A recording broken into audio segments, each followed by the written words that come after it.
In the headlines, reduced interest rate for farmers seeking to access a post-Maria loan facility at the Aid Bank.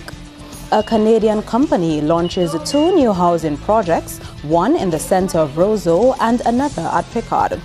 And 2 first-timers make the quarterfinals of the 2018 Calypso competition. I'm Andrea Louis with the Channel 5 News. Back with the details after this.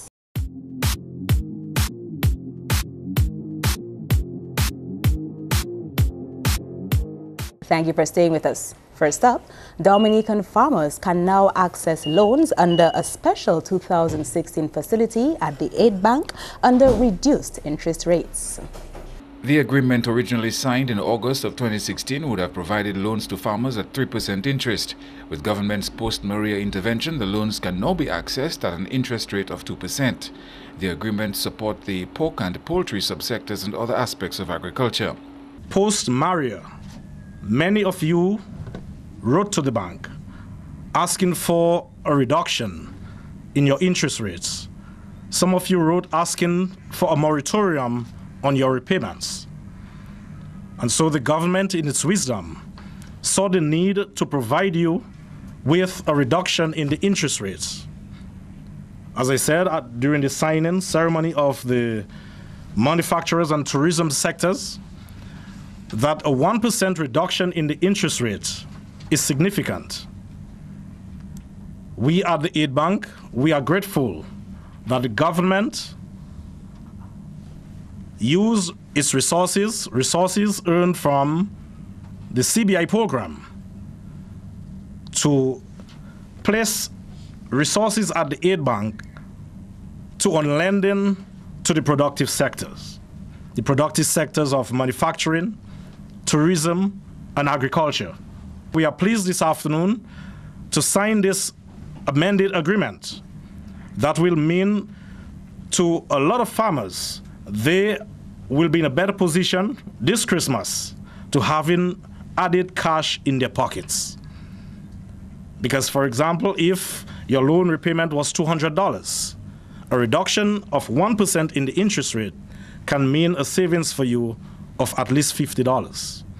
So this $50, you can either use it to buy a ham or turkey for this Christmas, or you could use it to buy fertilizer to getting back your farm where it should be. And this is also passed on to those of you who are involved in pork and poultry production. But we must help the farmers in getting them back on their feet. So the reduction of the interest rate from 3% to 2% is very, very important to us in the industry. We are saying to the farmers that you should continue to take advantage of the facility at the Aid Bank. We were pleased with the number of farmers who took advantage of the facility when it was established. But this is an opportunity for an increased number of persons to go into agriculture.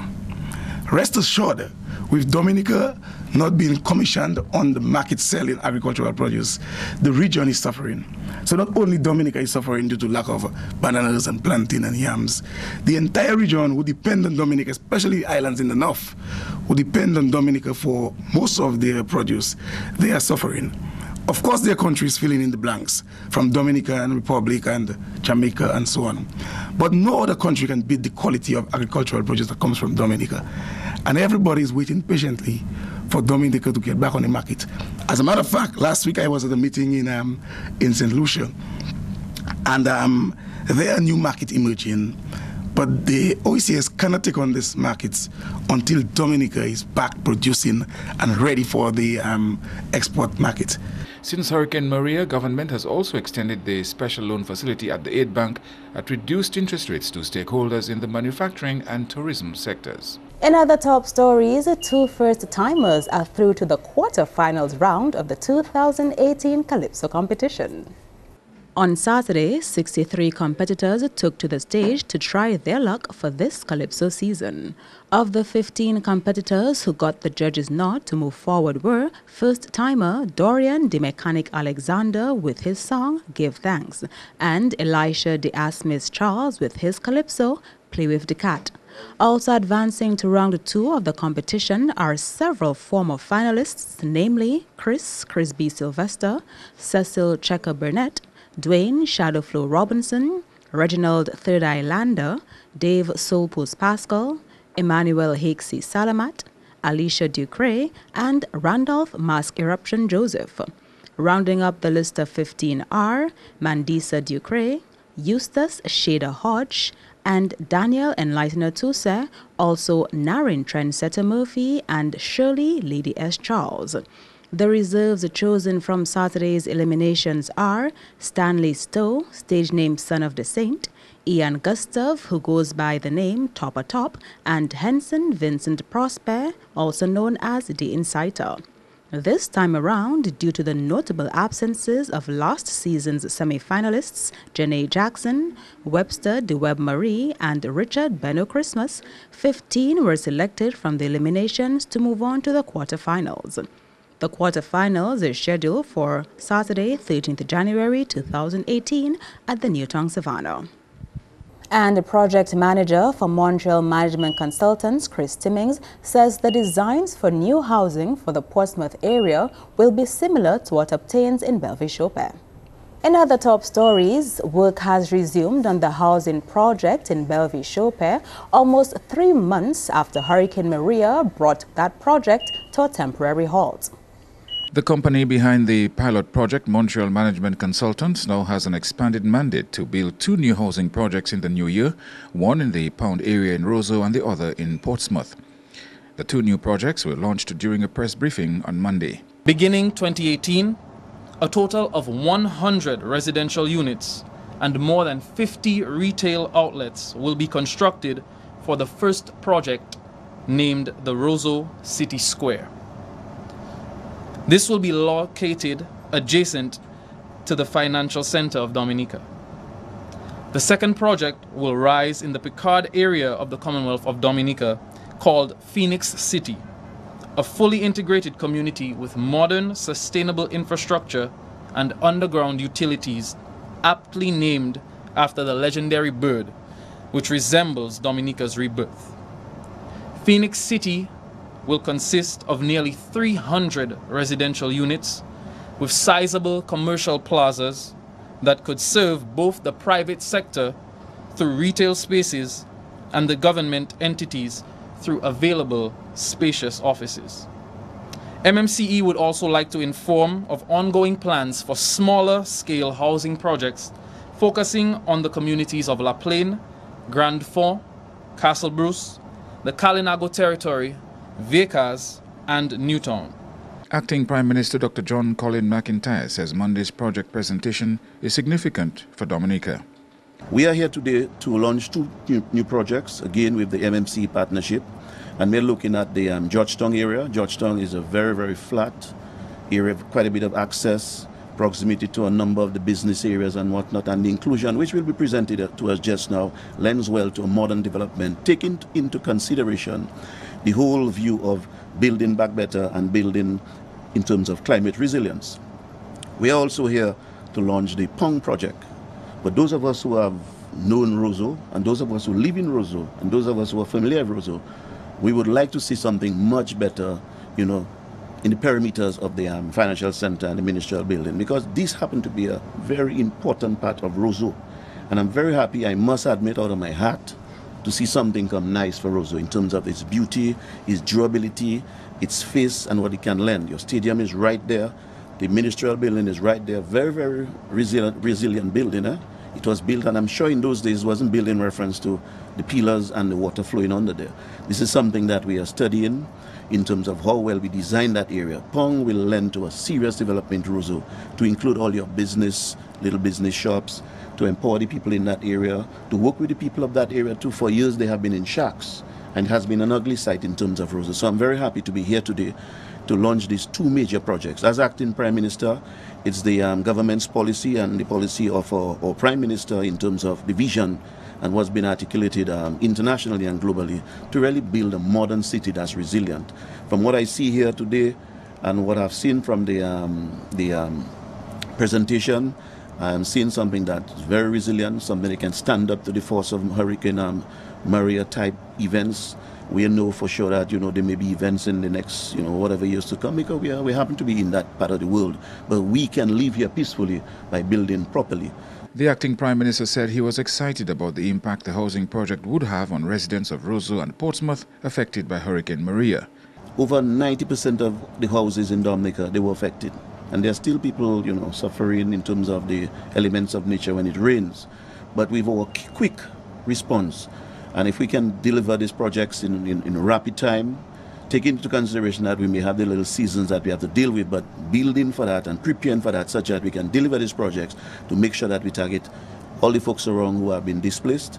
And of course, we are also looking at some of the more vulnerable villages in Dominica based on their location, their floodplains and whatnot, whereby we can relocate some of this and resettle some of our communities in Dominica. These communities have been built modern in terms of putting every single thing that's required for them within that area, such that the people don't have to go out too much and look for business. The opportunities are right there, the shops are there, the business places are there. In Portsmouth, for example, we're looking at a government complex there one time. I think the city of Portsmouth, the town of Portsmouth, is a very important town, has developed quite a bit, and I can see the Georgetown development as a very serious one for Portsmouth. Chris Timmins is project manager with the Montreal Management Consultants. He says the 2 new projects will provide a much-needed addition to Dominica's housing stock. When designing the projects, we had to consider the requirements to be hurricane resistant or resilient, and also earthquake resilient as far as possible. Following our experiences in Bellevue-Chopin after Hurricane Maria, we're pleased to tell everybody that there was no significant damage or consequences to the structures which we had already built up there, in so much as none of the residential units, the roads, the underground services, the drainage suffered any damage whatsoever. Building on from that, we will be taking those designs and replicating the basic designs for 3-bedroom apartments, 2-bedroom apartments in Phoenix, Picard. Obviously, it is our intent that these designs will be, as far as possible, hurricane resilient. In order to further increase this resilience, we will be adding now reinforced concrete roof structures underneath what will become a decorative roof structure above it, providing an aesthetic architectural approach with structural integrity which should be able to stand the most of the extreme climatic conditions we anticipate happening in the future. I should also add that we are going to re-engineer Bellevue-Chopin at this point in time to also include concrete roof structures to the structures we've already built there, and the further structures will have it as ongoing construction process. The units will be built of reinforced concrete in Picard. Complete watertight shell, reinforced concrete, impact resistant windows, with hoping that this will put up with the worst of the conditions. There will be in Picard a total of 18 blocks of 8 units of 3 bedrooms, 9 blocks of 6 units of 3 bedrooms, bringing 198 3-bedroom units. There will be 11 blocks of 8 units of 2-bedroom apartments, being 88, and 1 block of 6-bedroom apartments, being 6 units, bringing the total units as designed at the moment to 292 apartments. There will be a sports field. There will be children's play areas. In addition to this, there will be a central commercial and office building which really forms the gateway to the new development. This will contain 14 retail units and 22 office units, with the intent of these being to provide local governmental offices and possibly some private offices. The site at Picard is a superb site. It's very much level, it has good views, and it will be a significantly easier site for us to develop than the one at Bellevue-Chopin, topographically, geographically, and in terms of access.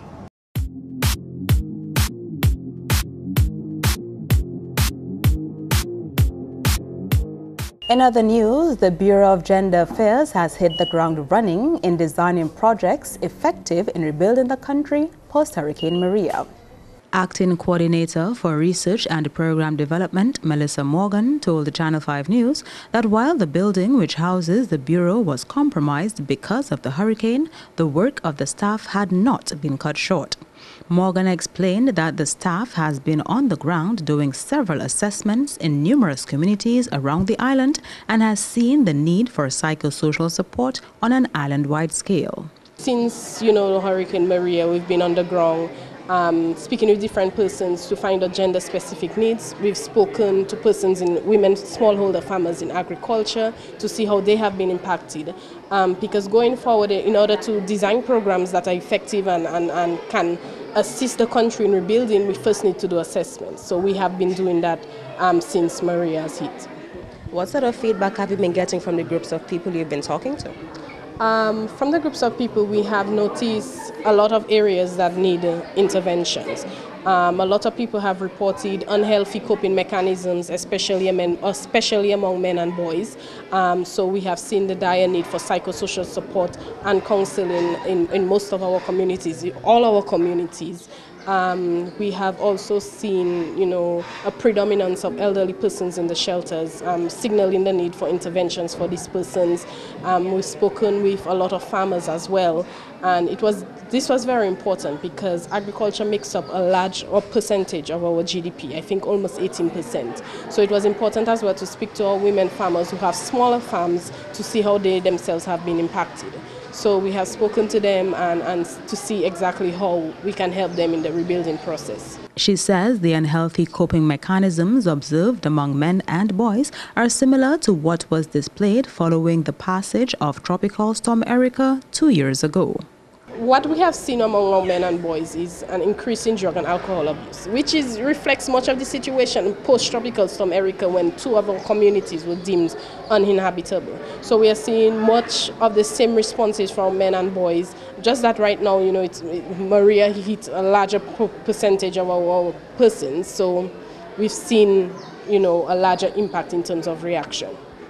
Moving on to the emergency shelters, one of the concerns there is the level of abuse because it's a communal setting. You have everybody in there. There's no real sort of security or protection. So apart from the increased number of elderly people there, what sort of feedback have you been getting from those who stay there in terms of even if it's gender-based violence or domestic abuse and that sort of thing? Okay, from our end, from the Bureau of Gender Affairs, we have not received any reports of gender-based violence. But what we can say is that the ingredients for gender-based violence are there. You have an increase in drug and alcohol abuse. You have shelters without gender consideration taken into consideration. You have a lot of loss of livelihoods and the impact that can have on the households. You have a sense of feeling sorry for the perpetrator, causing persons not to report. So on our end, we have not received any reports, but we can say that the causes are there. Morgan says despite the environment created by Hurricane Maria, the Bureau was still able to carry out some projects for the annual recognition of 16 days of activism against gender-based violence, which came to an end recently. During the 16 days of activism against gender-based violence, it was especially important for us post-Maria, knowing that disasters exacerbate vulnerabilities, that we do something to observe the activity. So we have been going into select communities, more with small groups of people, because we feel that we have a greater impact with smaller groups. Just talking about gender-based violence, but first, talking to them about their feelings post-Maria. I must say it has been very hard to actually reach the components on gender-based violence, because before you even reach there, people want to vent, they want to freeze, sometimes they cry because they have lost a lot. So, first we have to provide that support, the psychosocial support and counseling, and then we can move on to the gender-based violence awareness. What we decided to do this year was, one, provide psychosocial support training for persons who are already doing that sort of service, but we want to train them on tips and how to improve it. Two, we want to train shelter managers, gender sensitivity training for shelter managers, and as well community outreach. We want to go to the communities, not only give messages against gender-based violence, but also give them some relief supplies that can assist. Post-Maria, we receive support from UN Women in terms of dignity kits, hygiene kits to be provided strictly to displaced women. Because, you know, in times of disaster, these are not needs that are taken into consideration. Going forward, the Bureau of Gender Affairs will continue to prevent and respond to gender-based violence, and also linking climate resilience strategies and incorporating gender into that. So we hope that, you know, throughout the year, because when we speak about, you know, the gender affairs, gender is cross-cutting. It includes the effects on the economy, including agriculture and tourism. It speaks about health, our men, our boys. We also talk about, you know, GBV, HIV/AIDS. So going forward, we will be working with the different sectors and seeing how we can ensure that gender is taken into consideration in their plans, programs, and policies. And the project manager for Montreal Management Consultants, Chris Timmings, says the designs for new housing for the Portsmouth area will be similar to what obtains in Bellevue-Chopin.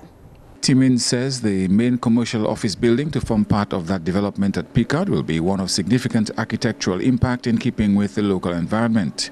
The development in the city centre at Pound is expected to pose a different challenge for the developers. The construction of this facility will, however, be designed to take into consideration the city's history as well as the environment. It is a more constrained site. It is a site which requires special consideration, both architecturally for its location, taking into account the historical buildings which are already around this area. It's not, and we don't want to turn our back on Roseau's history when we're developing and designing the new building. We therefore have come up with a plan to do 4 separate blocks. These blocks will contain, they are 3 stories, they are 84 2-bedroom units, 16 3-bedroom units, and 54 ground floor retail units. There will be parking within the central plaza area.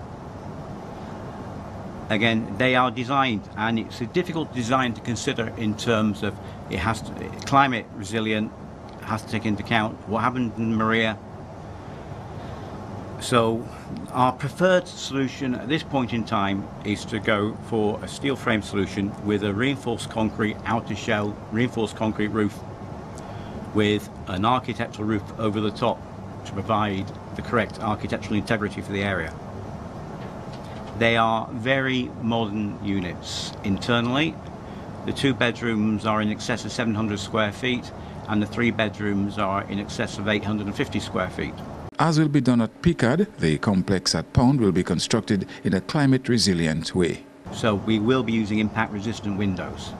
We are using reinforced concrete. All services in both developments are underground. From an architectural point of view, it's obviously more attractive. From a climatic point of view, if it's underground, it's less likely to get damage in high winds. Recreational facilities will be included in these projects, both of which are currently out to tender. Actual on-site work is projected for the start of the second quarter of 2018. To end the news, the headlines again.